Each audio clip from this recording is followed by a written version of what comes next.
So this is an example of what we're going to do after this video. You can see the eyes are merged and there's a nose. So I'm going to go ahead and open up the file from the last video. So I'm just going to go up to File, Open, and I'm going to look for my generic eyes here. So this is where we left off last time. And I like to compartmentalize each element. Notice my eyelid, my lower lid, the eyeball, and the head. And then when I feel like I'm in a good space, I merge them together. So let's go ahead and expand our subtool here. And I'm going to move this, our eyes, this is our eyeballs themselves, below our lower lids. So I'm just going to click this arrow here and move them down. And then I'm going to select the generic head shape here. And I'm going to find my merge here. And I'm going to click on merge down twice. So here's my first one. I'm going to go ahead and hit always OK. And I'm going to hit merge down one more time. Now you can see that the head is merged in with the eyelids. Now what I'd like to do is make them one object put together so I can just sculpt across them. So for that I'm going to use Dynamesh, which is located under Geometry. And Dynamesh. 128 is a fine resolution for me now because I'm going to actually retopologize this. All I want to do is get a nice clean setup between them. So I'm going to go ahead and click on Dynamesh. And what you'll notice is now it's become one object. I can um, go ahead and hit the P key to go in and out of perspective and orthographic mode to check out how it'll look in those two views.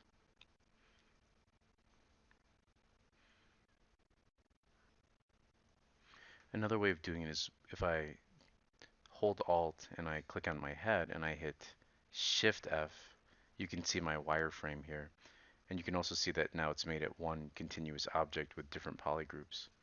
Alright, so I'm going to hit Shift F again to turn that off. And under that same area where we go to Geometry, I'm going to turn off Dynamesh so I don't Dynamesh it again. And I'm going to go to Z Remesher.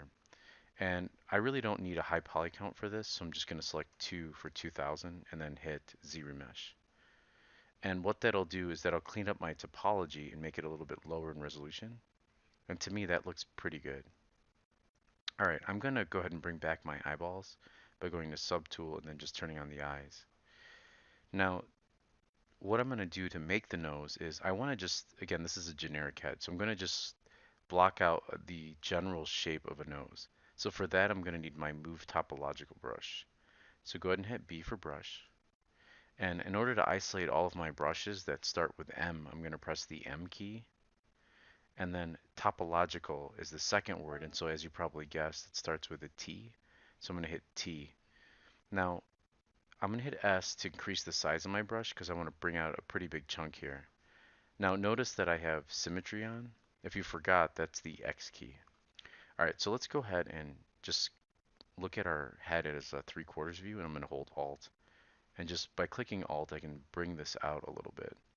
And I'm just going to create a generic shape of a nose. Don't worry if your nose is too big or too small. Remember, this is a generic head that we're going to use to as a base for other models. So once you have something that looks roughly like this, we kind of want a nice curvature, bring the forehead out. All those things can be tweaked later.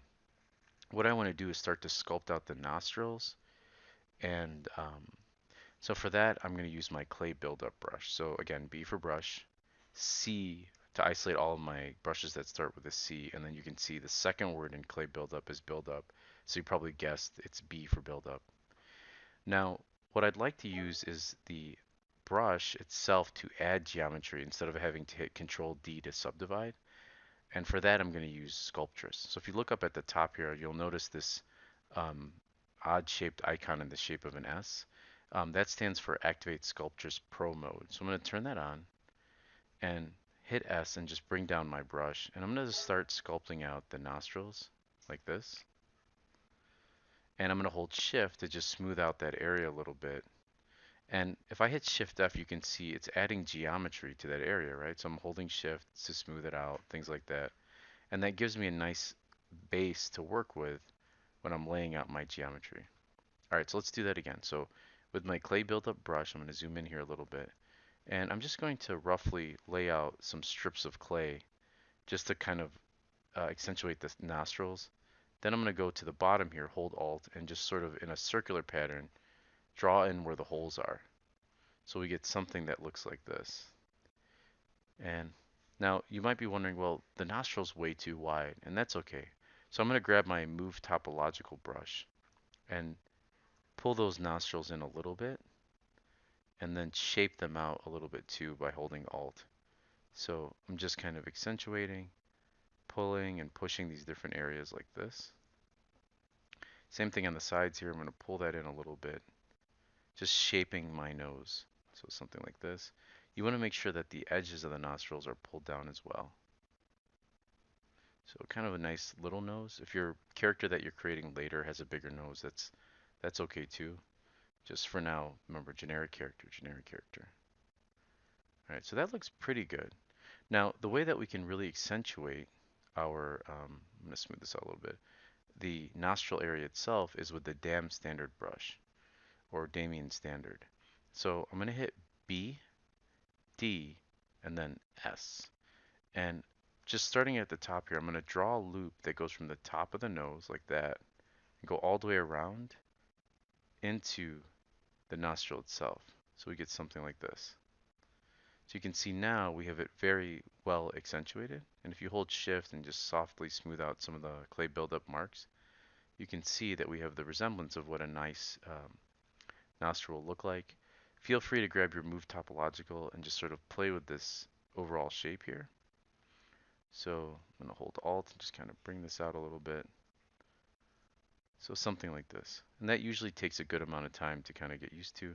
I like to smooth out where the nostril meets the base of where the nose is going to go until after I've added the mouth. So for now, that looks pretty good. And to clean it all up, I'm going to go back to geometry, go to Z Remesher and hit it again. And actually, you could go up to 3000. That might give us some good results too. But let's see how this looks.